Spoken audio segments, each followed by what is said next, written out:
Hello and welcome to your number one news source for all that nerd-ish on Pornhub, the Creatia Conversation. I am your host, the patron saint of podcast, and the Warden Matt Ritter. And I am back again from the Smack Raw podcast with my co-host, Kyle Tyson. Kyle, how you been, man? Dude, doing fantastic. I've missed the last couple weeks, so I'm stoked to be back on the show.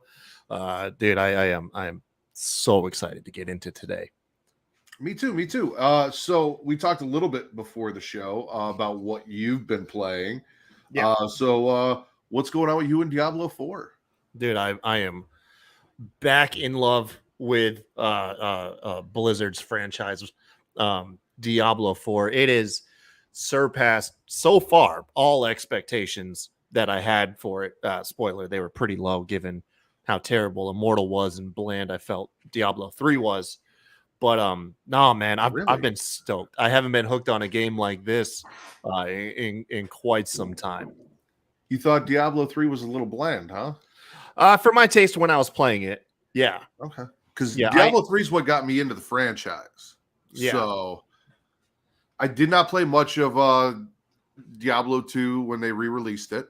However, I have also been playing Diablo 4. Not a lot. I really just kind of did it over this weekend. Okay.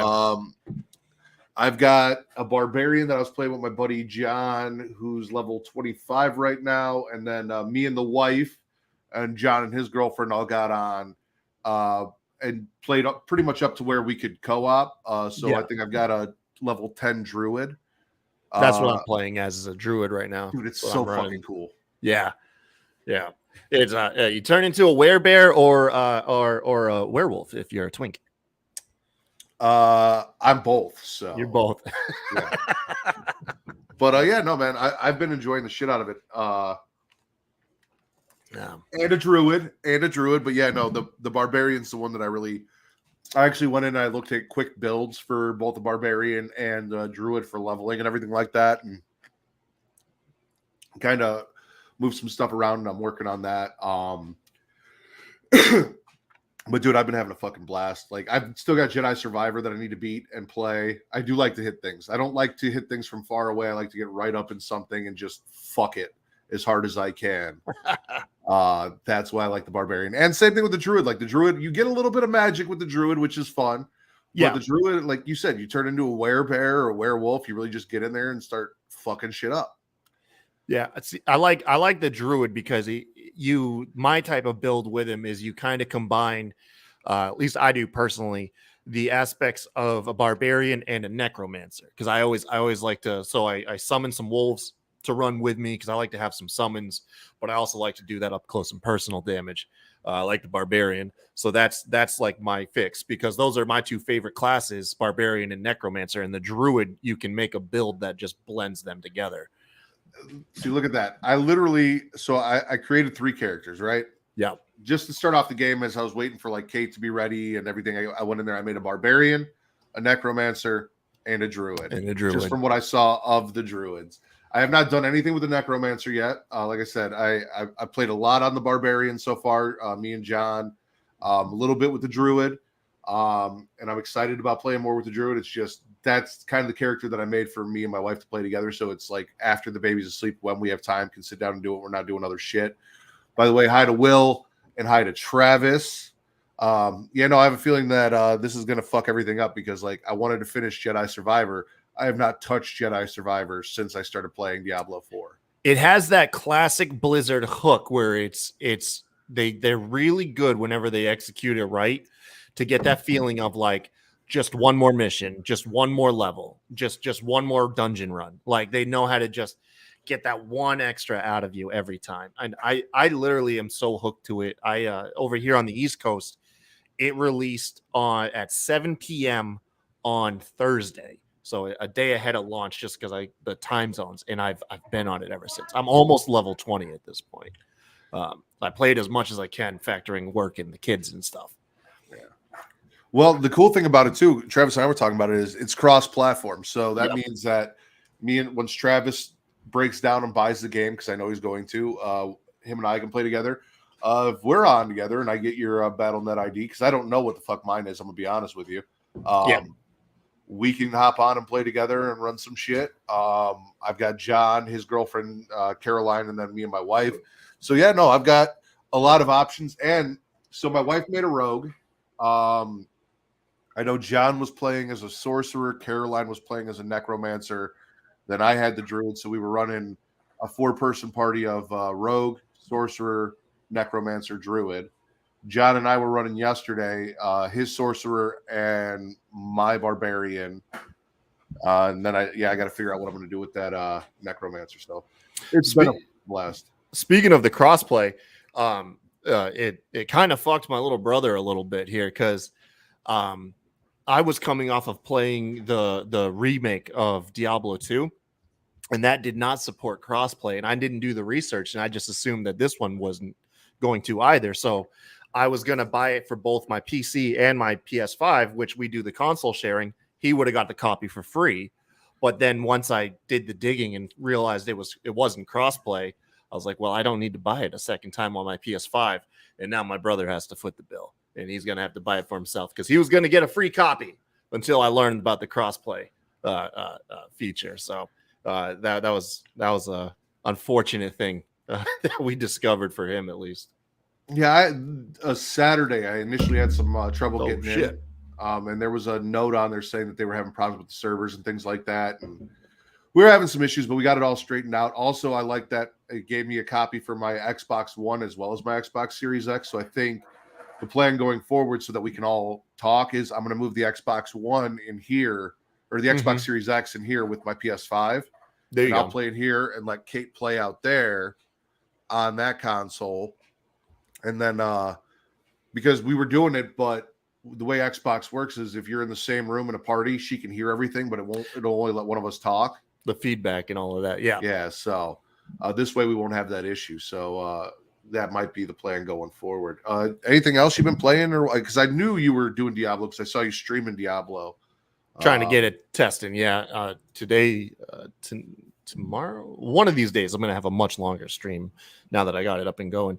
No, not really. I have my daily addictions like Marvel Snap.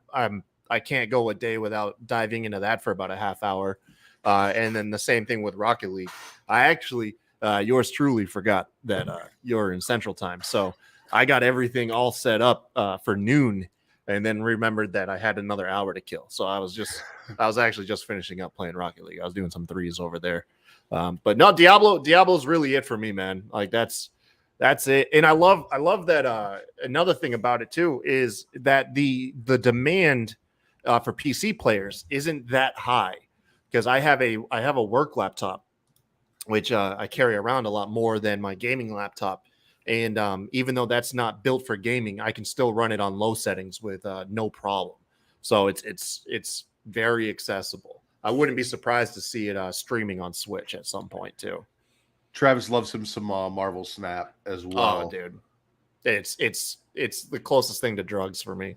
I can't stop. Well, I'm glad you brought that up because, like I said, I saw that you were doing a little bit of Diablo 4 streaming on Twitch, right? Yeah, which we talked about you getting back into, and you guys can be watching us live right now here on twitch.tv/Creatia World.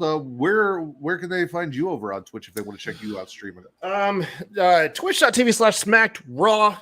We shoot Tuesdays like tonight. After we shoot this tonight around 9:30, RN and I will do our pro wrestling show, The Rewind, where we just talk about like news and pro wrestling, like WWE and AEW for like an hour, and we try to crack jokes and stuff like that.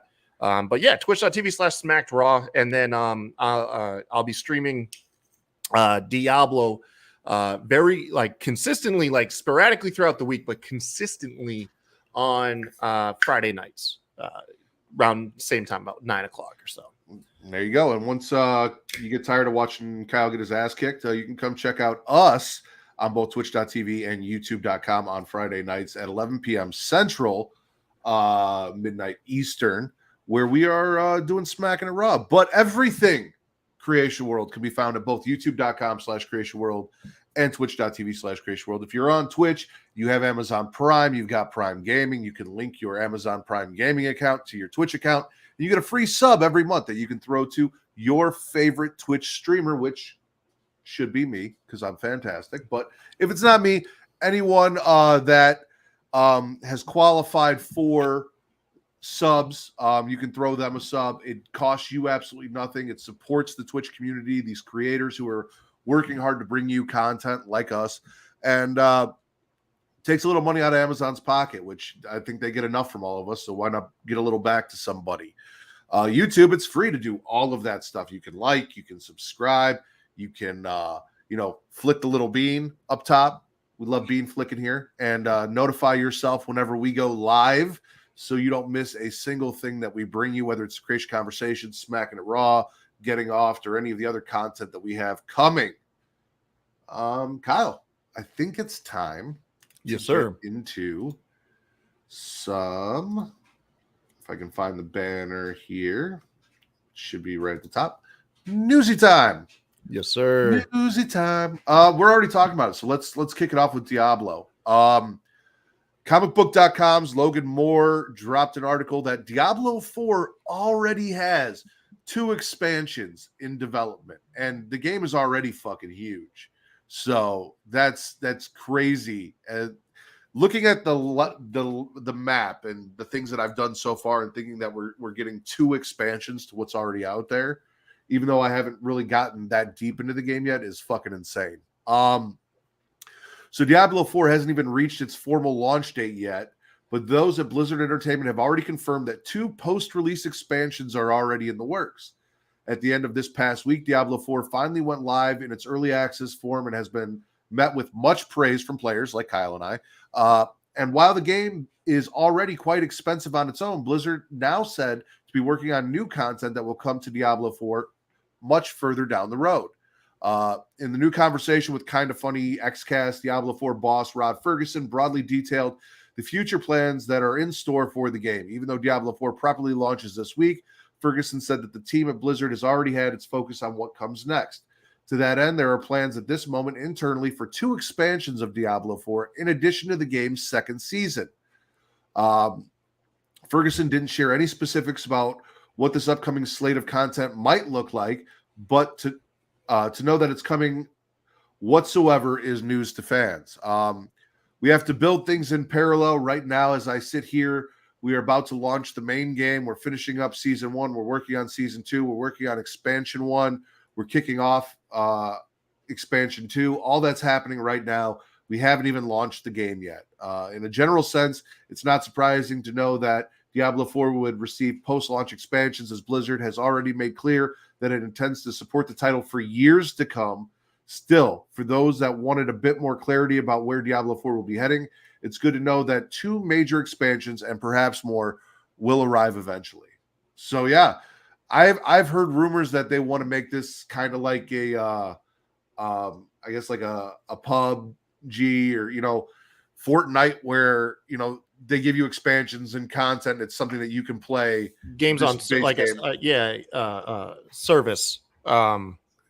They want it to be like a persistent, always changing, always evolving game, and that doesn't surprise me because if they so far seem to be sticking the landing with making sure that they provide a ton of fun actual gameplay with not too invasive monetization. I think most people have found to the battle pass and the cosmetic monetization to be the least offensive of asks from their video games.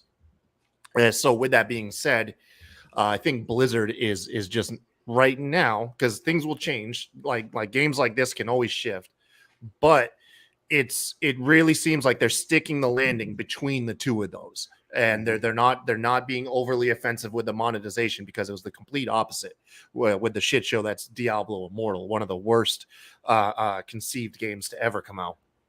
But with that being said, if this game is going to hit so hard like it is, you would want to push all your chips in to this game and make sure that people are going to enjoy it for years to come. And I think Blizzard knew that they had that. They knew they had that going into this game. So it didn't shock me at all to hear that they already had expansions in the pipeline before the game officially released for everybody. So that comes to no surprise to me. Is there anything you can think off the top of your head with the little bit that you've played that you want to see in the expansions or that you're looking forward to?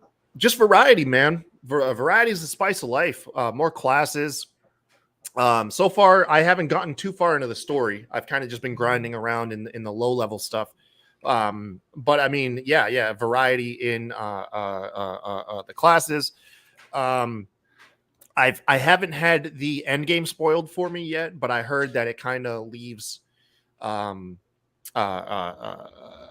for more story to come, like official story to happen. So I'm happy to see that. I would like to see some more little callbacks to spoil the old players like me who played Diablo 1 and Diablo 2.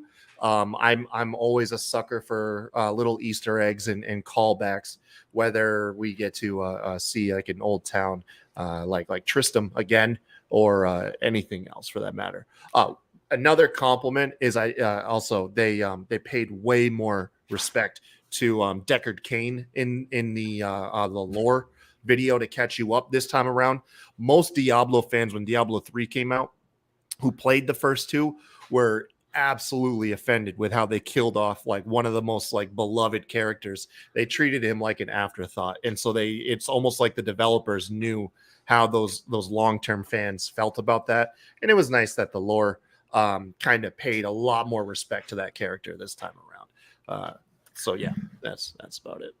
All right, yeah, I agree, because I believe with Immortals for Diablo 3, that's when they brought in the Necromancer. So yeah, I'm hoping for new classes of characters, things like that as well. The Druid is nice because I think Diablo 3 had a monk instead of a Druid. The Diablo 1, the first Diablo game, the monk was the DLC character for that one too. That's when they introduced him. I'm looking forward to that. Like I said, when you play, are you like explore every nook and cranny, or are you just like trying to? You said you've kind of been grinding on the lower level stuff, so you haven't got much into the story yet. I'm very much so like my wife. She just wants to play. Like I like the story. I like the cutscenes. I like watching everything and getting the lore and everything like that. But I also want to explore every nook and cranny of every fucking dungeon. She wants to get in the dungeon, make her way to the end, get the fuck out, beat the boss, move on to the next one. So yeah, I get moving along until something distracts me, and this is how I am with all open world games. I'm moving the story along to the next objective, and then I see a couple side quests, and then I just get completely distracted into the side quests, and then maybe I stumble across a dungeon that's just outside my level, so I spend like the next 3 hours grinding, getting my level ready, just so I can finish this one dungeon that has nothing to do with my story other than like, oh, I came across something I can't beat. Let me work my way up to beat this thing. And so I get, it's not that like I try to explore every nook and cranny. I just get easily distracted. I need to unlock I check the map and I need to make sure I've gone in every passage, I've opened every chest, all of this. And that's like one thing that John and I have in common, which is great, is like he wants to explore every world, hit every dungeon, open, like get everything that he can. But John doesn't really like the story. Like I said, Kate, she wants to level up, she wants to get through, she wants to beat the dungeons, blah blah blah. She's not so much into like exploring everything. She's just trying to make her way through the game. But also not so interested in the story. So like I think I might annoy some people because I'm like sitting there listening to every word and I'm asking every question to try and get all the information and watching the cutscenes where they're like, skip it, And I'm like, no, I'm not skipping it. I paid $100 for this fucking game. I want all of the story. I want all of the experience. Travis is right. I love getting into those crannies. Yeah, dude. And not to mention, I'd have to go back and get the specifics, but I heard that there are these hidden chests, which this is where you're going to benefit, that these hidden chests that you're incentivized to open them on your first playthrough. And the more of these chests that you open, there's going to be some benefit for the characters that you Is it the whisper chest afterwards. It might be the whisper chest because I was gonna say John and I were going through yesterday. We found a couple whisper chests, and he's like, "All right, let's go back to Kiovsket or whatever, buy these keys from this lady so that you can open these chests." So we did that because originally he's like, "Oh, he's in a clan." He talked to his buddy, and his buddy's like, "The best thing to do is plow through like the main portion of the game, like the story, level yourself up, this and that, get your horse, and then go back, do all the side quests and the little things." So he's like, "All right, we'll do that." And then we just got distracted unlocking everything that we could find, and like we made no progress in chapter 1. So yeah, I'm not sure. It might be the hidden chest. It might be the altar of Lilith locations I'm thinking of. We've been hitting those two. Yep. Yeah, I think actually, come to think of it, I think it's the altar of Lilith ones. But they have some benefit, if I recall correctly, that is way more beneficial if you get them on that first character, on that first playthrough. Because like I said, I'll have to, if you have me on like next week, I'll do more research and figure out exactly what it was. Because I learned about it when I was absorbing as much Diablo 4 lore and content leading up to last Thursday. And I remember hearing that, like, it stuck out to me because it was like one of those things where they're like, "Hey, make sure you do this on the first time because it'll impact your later characters." This is when Matt needs Travis. Another thing that you and I share in common besides Diablo, which we've spent the majority of the show talking about so far, so we're going to transition. Wrestling.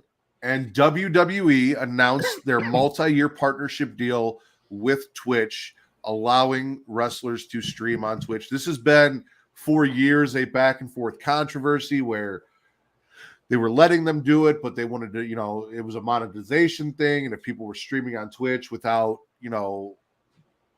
WWE didn't want people using their WWE personas to get Twitch and make money on the side. Yep. They shut down third-party platforms and blah, blah, blah, blah. And Mandy Rose got fired for doing a fan time and all these things.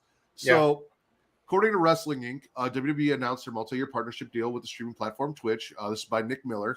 WWE announced this morning that they've entered into a multi-year partnership with online streaming platform Twitch. As a part of that partnership, WWE will reintroduce its official channel set to feature live and exclusive content with WWE stars. Additionally, the channel will stream a companion sidecast to WWE Raw set to debut along tonight's episode. This came out yesterday, so it would have been alongside last night's episode. The stream will alternate between different hosts and will include appearances from WWE stars, providing a behind-the-scenes look at Raw on a weekly basis. The company announced that its Twitch channel will also stream all premium live event press conferences and other live productions. The company's press conference will continue to stream on other platforms as well, namely YouTube. In the past, Twitch has been a source of controversy for WWE. Like we talked about back in 2020, the company instructed talent to deactivate all their Twitch accounts before offering them a deal that allowed them to performers to continue streaming as long as they shared a cut of the revenue. This past April, an agreement between WWE and Twitch allowed talent to get back on the platform with few restrictions. And it seems this new partnership is a continuation of that relationship. Even prior to the April announcement, a number of WWE stars have gradually returned to the Amazon-owned platform, including Drew Gulak, Dakota Kai, Zelina Vega, and Xavier Woods. It remains to be seen if other WWE superstars who stopped streaming, such as AJ Styles, could return, or if a new partnership will introduce new talent to the streaming landscape. How are you feeling about this? I mean, it's good. It sounded like the natural progression. If you're gonna try to play devil's advocate and hear both sides out, if you're not gonna take one extreme side over the other, whereas like, they're and I'm not claiming either argument is necessarily wrong either, but like the wrestlers are what's the word I'm thinking of? Contractors. Anyways, the wrestlers should be allowed to do whatever they want when they're not on the clock. And where WWE is also saying they shouldn't be allowed to make money essentially off of the platform that we give them. This seems like the natural progression to meet in the middle. Everybody's going to get a cut. The wrestlers are going to greatly benefit from having the WWE machine behind them, and now the partnership with Twitch. Twitch will get their cut of the money. WWE gets a cut of the money, and then the wrestler, I believe, you may have said it. Maybe I didn't hear it, but I think the wrestler gets the biggest cut of the paycheck, of the revenue. As they should. Yeah, as they should. So I mean, it feels like the natural progression. I don't really feel one way or another. I'm happy for like the people who are the fans of watching their favorite wrestlers on Twitch. Like now you get to ingest that content again. So it sounds like I said, overall good for everybody. Yeah, I agree. Yeah. I'm more excited to see who or if anyone's going to take this up. Like Zelina Vega actually was released due to like her wanting to do her Twitch thing and like all that. Now she's back and now she's there. Hi, Allison. How are you? So yeah, no, I'm very curious. I know, unfortunately, Tyler Breeze no longer with the company, still part of Up Up Down Down and all that. No, I'm very curious to see what we're going to get out of this. We've talked about Final Fantasy before, right? Like Final Fantasy 7 specifically, and yeah, I think we talked about how like I never played the original version. Like Final Fantasy 7 to me is like just the remake. Right. And you and I have both patiently been waiting for part 2 of the remake. Yes. So Travis and I talked a little bit about this last week, where it was announced that it's coming, but there's not a whole lot of information on this and that. So over at Geek Culture, Jake Sue has an article, Final Fantasy VII Rebirth, which is part 2 of the remake series. Game director reveals expanded world for upcoming sequel. It was June 2022 that we finally learned that the new Final Fantasy VII projects will consist of a trilogy. And after the success of the Final Fantasy VII Remake, the next big entry would be Final Fantasy VII Rebirth. Square Enix has been hard at work developing the sequel, but fans are always eager for some details, which is where the latest comments from the team come in. Taking to Twitter, several developer comments were finally shared by Square Enix, revealing some of the key details that will make Final Fantasy VII Rebirth a beast of its own. So we got this tweet from Final Fantasy VII. Final Fantasy VII Rebirth developer comment number 2. Question: how will players journey through the world outside of Midgard in Final Fantasy VII Rebirth? Answer: players will be able to journey across the wide and multifaceted world with a high degree of freedom, experiencing a myriad of different stories along the way. For starters, the game will feature a high degree of freedom that allows players to experience a myriad of different stories along the way. Game director Nikoi Hamagachi stopped short of saying that the game will be open world, but that's what I picked up on. Like, why wouldn't you? If it obviously can't be open world because they would just use that phrase, high degree of freedom. What do you think that might mean? A very large. I mean, Final Fantasy 15. I wouldn't necessarily call open world, but it had a lot of open world. I guess it was open world. I don't know. I feel like it's going to be somewhere in the middle between like a full-on open world game and then what we're used to with Final Fantasy. So it'll be interesting to see. But at the very least, we now know that it will have one that contains plenty of things to do and see. Perhaps more interestingly, Kazuchi Nojima, who is part of the story and scenario team, also explained that players will be part of a chain of narrative developments that lie in the very heart of Final Fantasy VII story while discovering each character's destiny. This will likely mean that we will get more character-focused moments in Final Fantasy VII Rebirth, much like how the first game expanded upon all of the things that were not always fully explored in the classic. As for when we will actually see and be able to play Final Fantasy VII Rebirth, the team also said that development is progressing smoothly and according to plan. However, there's no set release date just yet for this blockbuster JRPG. 2025 delayed to 2026. I guarantee it. I'm calling it now. Don't break my heart. It's going to be a while. Are you excited for part 2 from what we've been I will be once I finally force myself to play through part 1. Because part 1 I literally just played the intro, the first boss, and then I kind of put it down because it was like right after I got my PS5 and I was like in the midst of just downloading a whole bunch of different games and trying to play a lot at once. So once I set aside some time to sit down and force myself to play through it, I'm sure I'll get more excited. But Yeah, of course.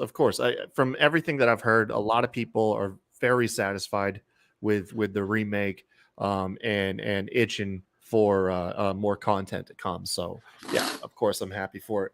I got an idea. Have you played going back to the what was their phrasing that they didn't want to use open world? The the help me out here. What verbiage did they use? For what? Where they didn't say open world. It was highly, like a high degree of freedom or something like that. Yeah, high degree of freedom. That's Did you play God of War? I have. You have like the new ones? I played a little bit of God of War and very briefly touched on Ragnarok, but I've got so much stuff in my back catalog that I've kind of been putting things off, and yeah. I wonder if it'll be like that, like if they'll have a hub where they can go to almost like a bunch of mini open worlds, because that's essentially what God of War did. Traveling through the realms was you had essentially a central hub, but then you had it sent you to essentially like 8 different mini open worlds. I could see something like that. All right, so we got some breaking news here. We're going to cover real quick before we get into the ads. Okay.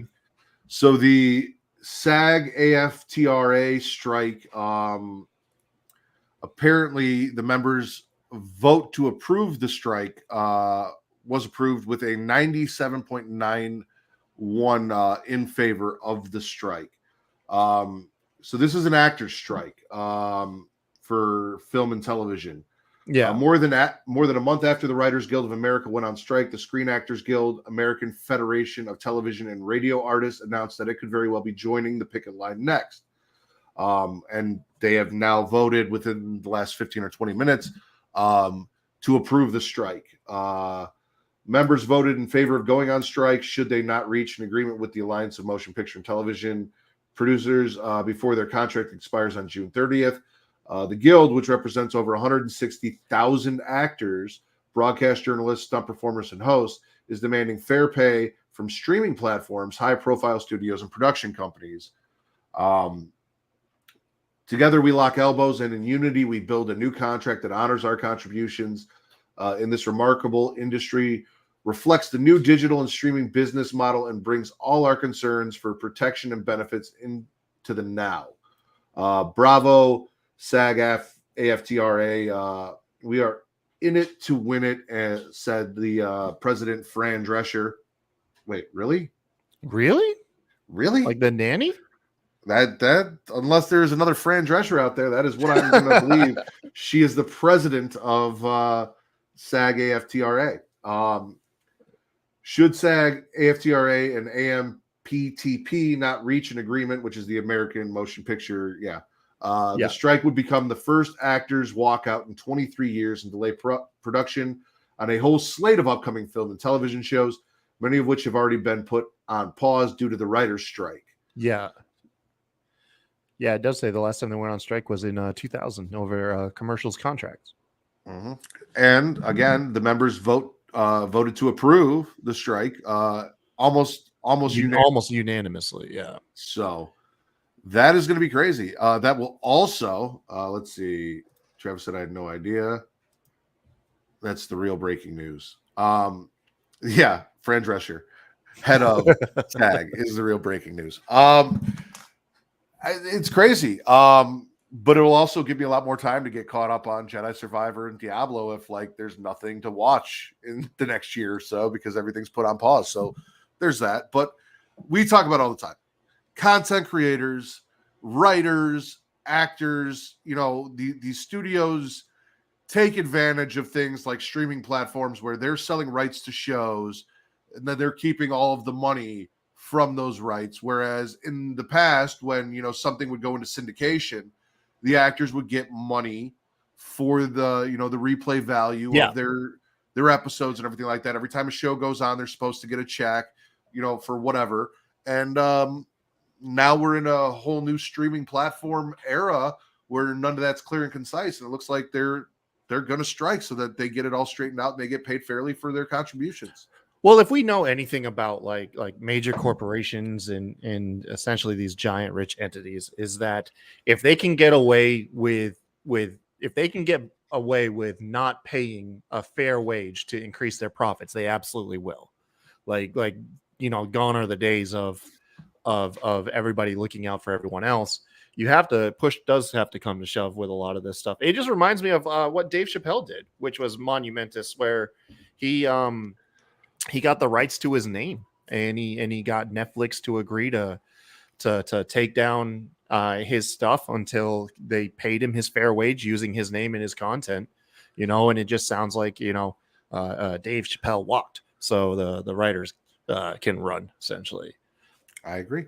And speaking of paying people fair wages and content creators, if you want to support content creators like, us here at Creatia World, you can go to patreon.com/Creatia World. And for $1, not only do you get Return to Wrestling, where Travis tortures me by making me go back and watch old WCW episodes full of Hulk Hogan, and he also covers Multiverse with Mara. And it's not just the new episodes we drop every month, but it's the entire back catalog. You get all of that, 2 shows, an entire back catalog of over 2 years worth of content for just $1. And then there are other tiers.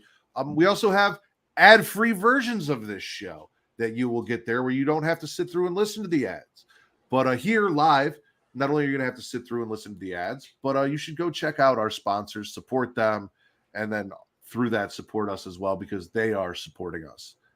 So here's a word from our sponsors. Spice things up in the bedroom, then it's time to check out Adam and Eve. Did you see, Adam and Eve is the leading adult toy store that offers a wide range of products to help you explore your sexual desires. Whether you're looking for something to use solo or with a partner, they have everything you need to satisfy your cravings. From vibrators to lingerie, bondage gear to lubricants, AdamandEve.com has it all.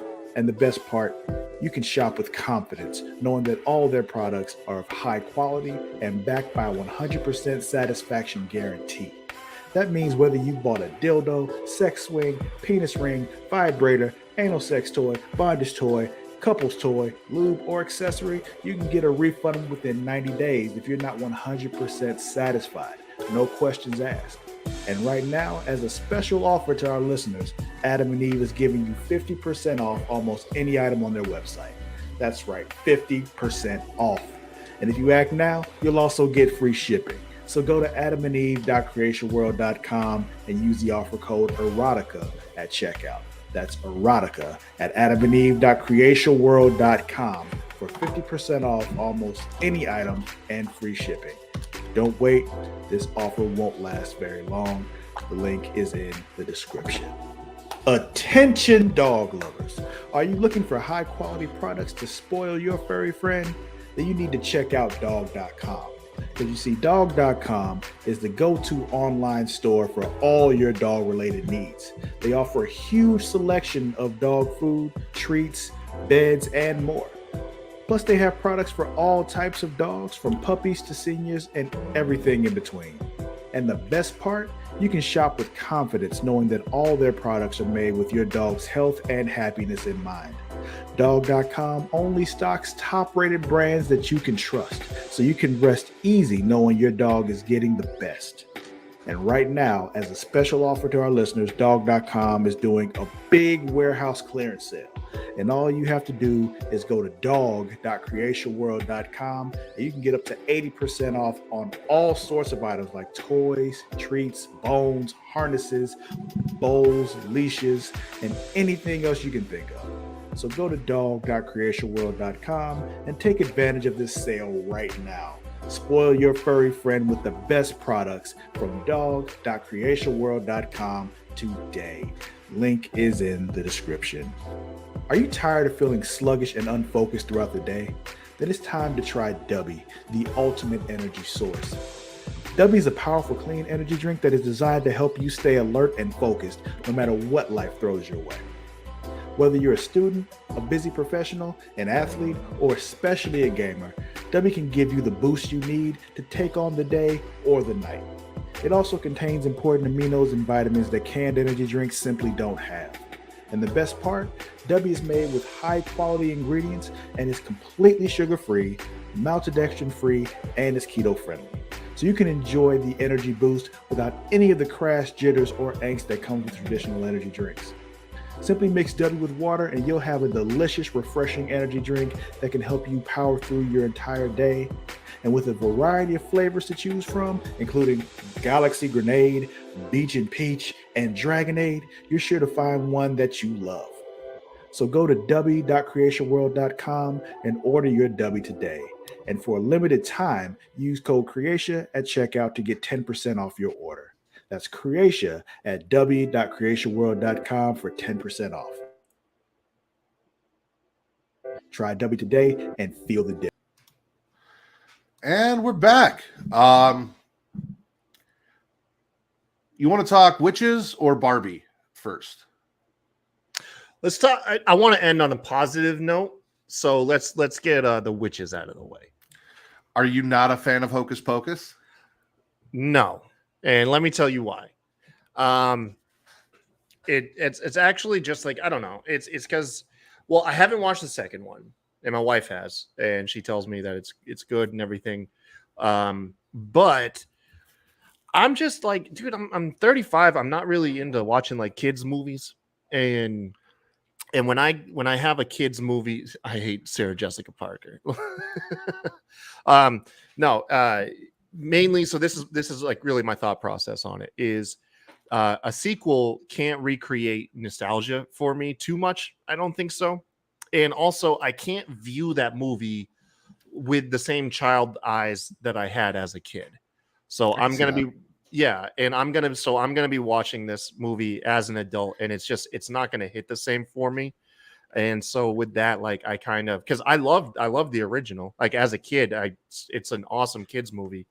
But it just took me out of the sequel. So it's not because I have anything against the movie itself or Disney or any of that. It's just, it's not going to hit the same for me, as I would want it to. And so like, it's just with that, it just kind of just never caught my curiosity. Now, if the kids want to watch it and I'll sit there with them and watch it, who knows, it might be like, all right, but it's not gonna have that effect on me like the original did. That's all. Well, I hope you're wrong. Not necessarily about Hocus Pocus, but just in general, because I'm banking on my nostalgia for Beast Wars to fuel me through Transformers: Rise of the Beast this weekend.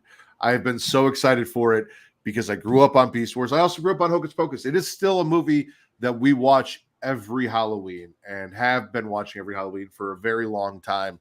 It's not a horror movie. I do watch a lot of horror movies, but this is something that I grew up with as a child that I absolutely loved.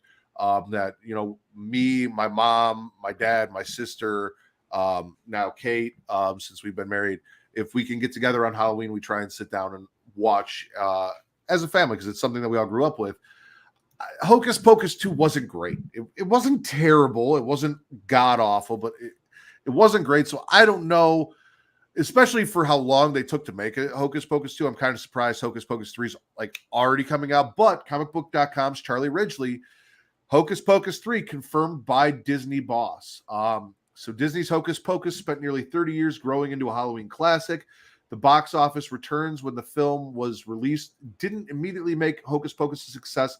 However, the film is now a staple of spooky season, and in 2022, a sequel from The House of Mouse broke streaming records for Disney Plus when it made its debut, which I guess is why Hocus Pocus 3 got greenlit in the first place. Given all of the love for Hocus Pocus 2, it should come as no surprise that Disney is officially moving forward with the third installment in the franchise. Disney executive Sean Bailey is in charge of the company's live-action studio, so he oversees films like The Little Mermaid, Peter Pan and Wendy, and Hocus Pocus 2. During a recent profile with the New York Times, Bailey talked about different projects the studio has in development. On the list, Hocus Pocus 3, which is definitely happening.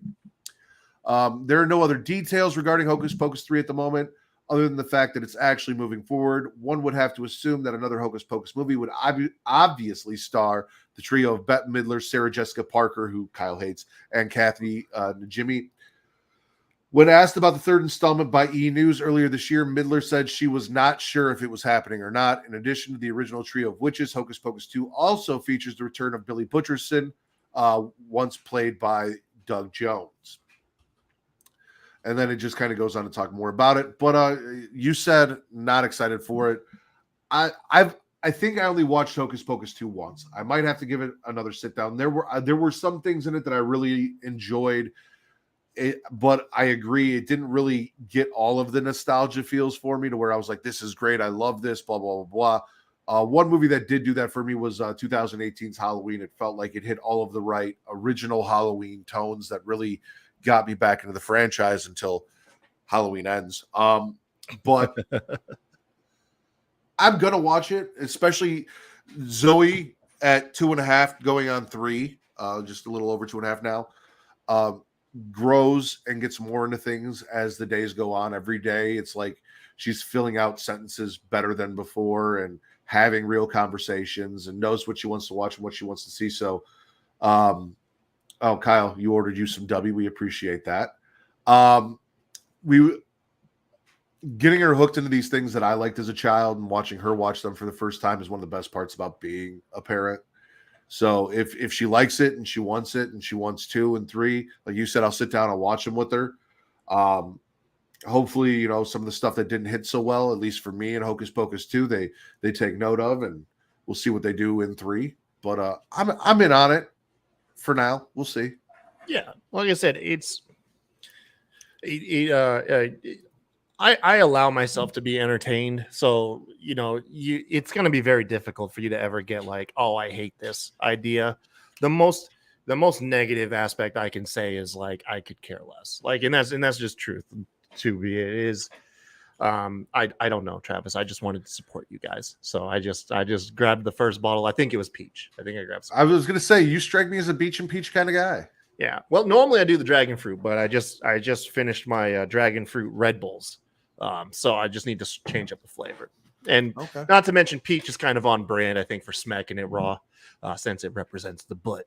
And but yeah. But no, going back to like I'll allow myself, you know what I mean? Like, it's just with nostalgia movies, I need them to stand on their own. Like I need this to be, at the end of the day, if you strip away that it's a sequel to a beloved kids classic from the 90s, and you strip away that you're relying heavily on nostalgia, can this be a good movie by itself? You know what I mean? And nothing indicated to me that it too much was, although Jess told me it has a positive message in the ending for sisters, and that it really resonated with her on that aspect because, she has a sister. But for me, like, is like, if Hocus Pocus came out today in 2023 with me being 35, I wouldn't be that excited for it either, just because, like I said, I don't run out to see kids movies. It's still weird to me that you're younger than me. Yeah. I don't like that I have to hear that out loud. But I don't like the perception of me being older. But yeah, time with RN.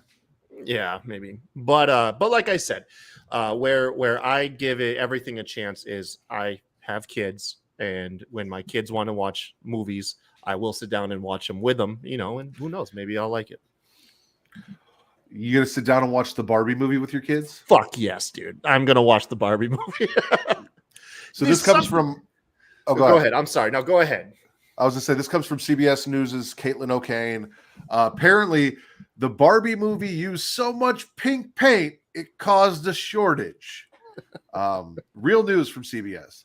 It's no surprise the set of the upcoming Barbie movie features a lot of pink, but it may be shocking just how much pink went into it. So much pink paint was used, it caused a shortage, said the film's designer. The surprising fact was revealed by production designer Sarah Greenwood during an interview with Architectural Digest. The film's director, Greta Gerwig, said she wanted the pink used on the set to be very bright and almost too much to be reminiscent of the kid-like aspect of playing with Barbie. The world ran out of pink, Greenwood told Architectural Digest. The production bought their paint from Roscoe, a supplier that specializes in paint for film and theater production, and completely depleted the global stock for the shade of fluorescent pink, a representative from the company confirmed to CBS News. Greenwood had a specific vision of the set. The representative said in a statement, The sets were being designed and built during the time of global supply chain issues, but we delivered everything we could. They got it all.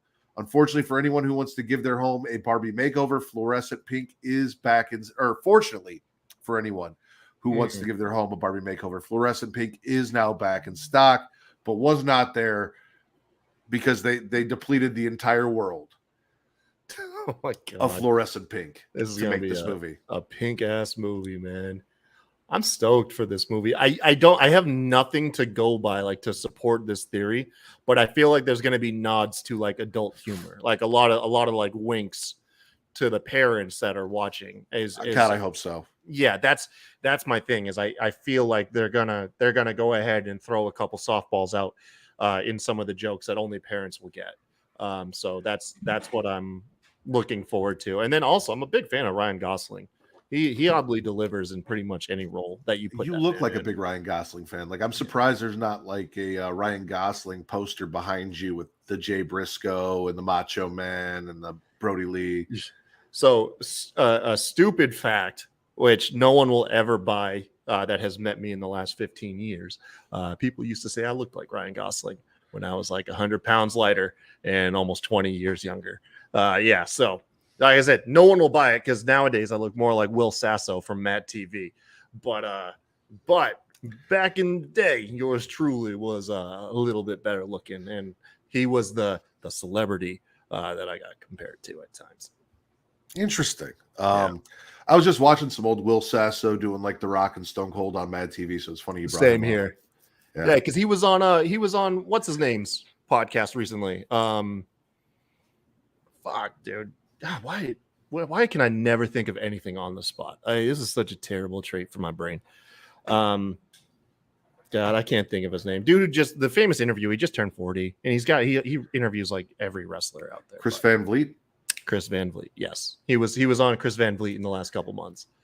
So I saw a bunch of his clips from that, and went down that rabbit hole.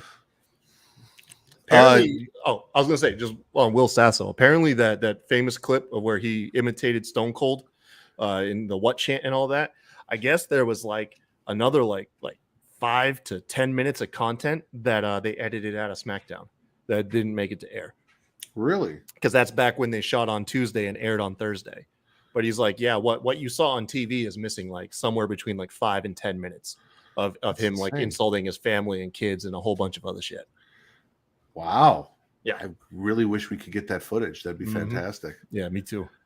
I got one more surprise for you. We got a little trailer here that I did not tell you about. Doing your show, man. I know, that's why I didn't want to leave you out. So we are going to do this, and then this will be how we close out the show. Death Island.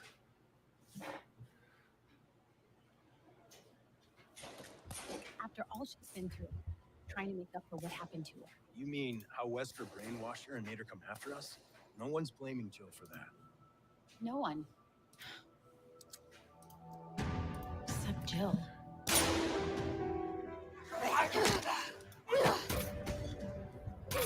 Dr. Taylor? Yes, we need him in custody ASAP. I checked the DNA we got from a bite wound on an orca carcass. It had a strain of T virus in it. You're kidding. I found the connection between the folks that were infected. They all visited Alcatraz recently. Ooh. Well, Dr. Taylor, it's time we debuted our creation. They turn fast and without being bitten. I'm Rebecca. What do you want me to tell them? Someone accessed the DoD server. They managed to steal data on Leon, Jill, Chris, and Claire. You think this might have something to do with the op we're on now? Most likely.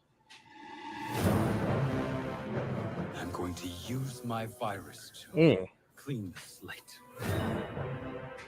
Dylan! Suckers, you're nothing more than pawns. That can't be good. Yeah.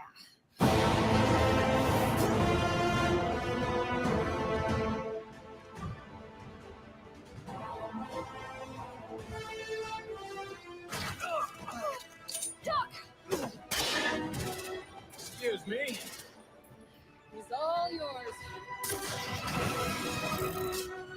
final stage now. That there is no justice. Well, it's over then.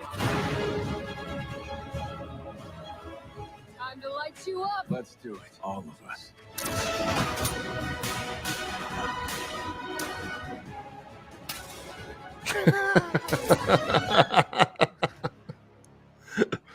Oh, that's so stupid. Oh, I love Resident Evil. Definitely going on vacation after this. You guys will never go on vacation.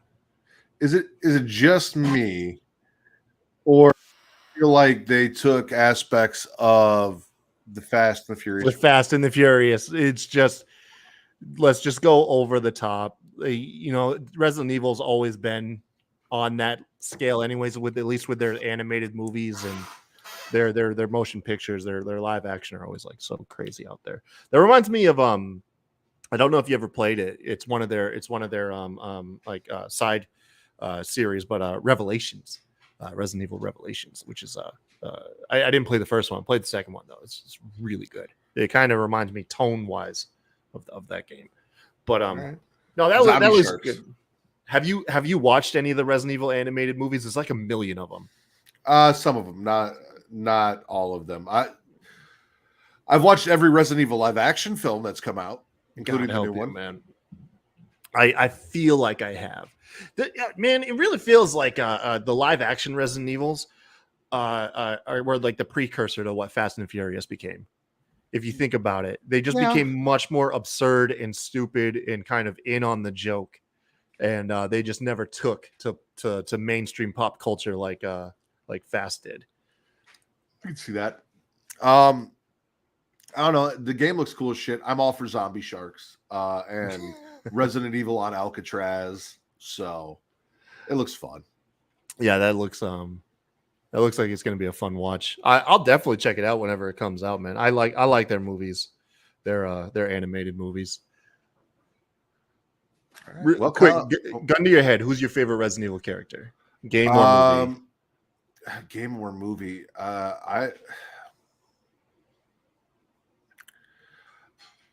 Probably Michelle Rodriguez in the first, even despite the fact that she it's like a said small some dumb role. Yeah.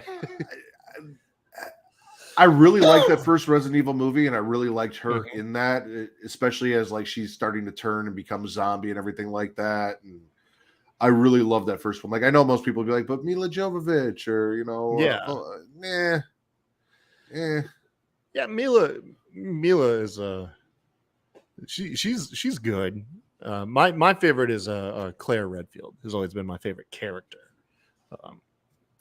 throughout, and no one's ever really like killed it for her either, like in the game or on screen. I feel like Claire's been represented pretty well. I'm lying. Favorite live action Jill Valentine from Resident Evil 2. The live action Jill. Oh Yes. shit. Okay. Jesus fucking Christ. They made that woman way too beautiful in the Nemesis remake. Her character model was a bit much. I'll say that. Yeah. All right, Kyle, that'll do it for today. Why don't you, you already talked about where they can find you on Twitch, but why don't you plug your socials, let everyone know where they can find you, Smacked Raw, and what you guys got going on. So yeah, you got twitch.tv/smacked raw. You can find me there a couple times a week. Otherwise on Facebook, just search my name, Kyle Tyson. I post a lot of like MMA, Battlefield related content over on Facebook. And then if you can hit me up on Twitter at the Kai Tai Show. Or if you ever want to see updates on like what the show might have in store for it, you can always check out at Smacked Raw Pod. Those are pretty much everywhere. If you want to interact and hang out, we definitely can. All right. And as always, you guys can follow us on our socials over at either Instagram, TikTok, or Twitter. It's Creatia World, all the same. ITSCREATIA World. CreatiaWorld.com, which is now essentially the link tree. It gets you everything, whether it's the Patreon that we talked about earlier, whether it is twitch.tv/Creatia World, whether it is youtube.com/Creatia World. My favorite place for you guys to watch us, which is pornhub.com/model/Creatia World. All those links are there, as well as our merch. We do have some new merch in the works for you guys that is not necessarily smacking it raw, Creatia Conversation, getting off brand specific, but a little something more fun coming very soon that you guys can check out and go pick up and support us as well. You guys can follow me on Twitter only at Matt Ridders, at MATTRIDDER, or at Getting Off for your horror content and for your wrestling content. Matt Ritter is the wrestling, Getting Off is the horror. Need to talk to some people probably this weekend episode of Getting Off coming back. If not this weekend, then next weekend. I think we'll be breaking down the Saw franchise, but got to get all those ducks in a row. So stay tuned. Follow at Getting Off on Twitter only for that, so you know when that's coming. But let's see. Other than that, Kyle, as always, it's been a pleasure. Thank you for joining me and bullshitting with me about the fun news that we had today. Yeah, anytime. Hit me on Blizzard. My name's Kai Tai on Blizzard. We can play Diablo together. There you go. I will do that. Mm-hmm. So for the host of the Smacked Raw podcast, The Kai Tai Show, I am the patron saint of podcasting, the Warden Matt Ritter, and this has been your number one news source for all that nerdish on Pornhub. Later,